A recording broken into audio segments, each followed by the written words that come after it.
কোথায় কোথায় পুনর্নির্বাচন তা কি কিছুক্ষণের মধ্যেই জানা যাবে?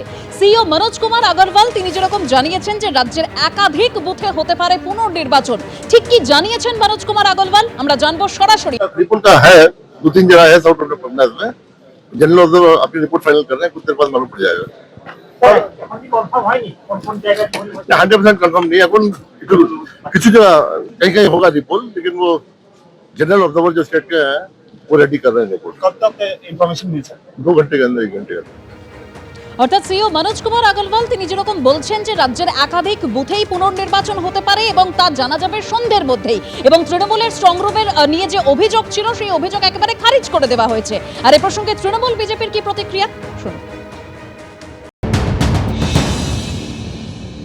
কমিশনের কোনো কথাই বিশ্বাসযোগ্য নয়।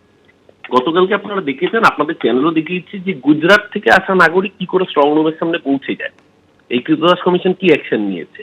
সবচেয়ে বড় কথা, যে বুথগুলোতে রিপোলের কথা বলছে, আসলে টার্গেট বেঁধে দিয়েছে মালিক যে ডায়মন্ড হারবারে পোলিং পার্সেন্টেজ কমাতে হবে, কারণ ডায়মন্ড হারবার অভিষেক ব্যানার্জির লোকসভা, তাই মালিকের বেঁধে দেওয়া টার্গেট অনুযায়ী সেই সুরে বাঁচতে হবে। কিন্তু একটা জিনিস আপনারা খুব পরিষ্কার করে দেখাবেন, যখন ভোটের রেজাল্ট বেরোবে, যেই পার্টিকুলার বুথে বলা হচ্ছে যে দুপুর 1টা পর্যন্ত নাকি ভোট দেওয়া যাচ্ছিল না অন্য বোতামে, তার পাশের বুথও দেখবেন একই রেজাল্ট হয়েছে। আসলে হারার আগে অজুহাত লাগে, বিজেপি হারার আগে অজুহাত তৈরি করছে।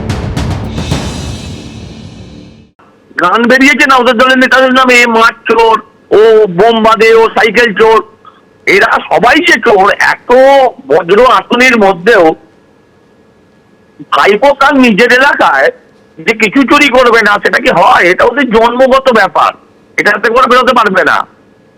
আবার নির্বাচন হবে, দেখুন আবার সেখানেও চুরি করে কিনা, এরকম ব্ল্যাক টেপ লাগিয়ে কিংবা ধরুন সিসিটিভি ঘুরিয়ে লাইট অফ করে।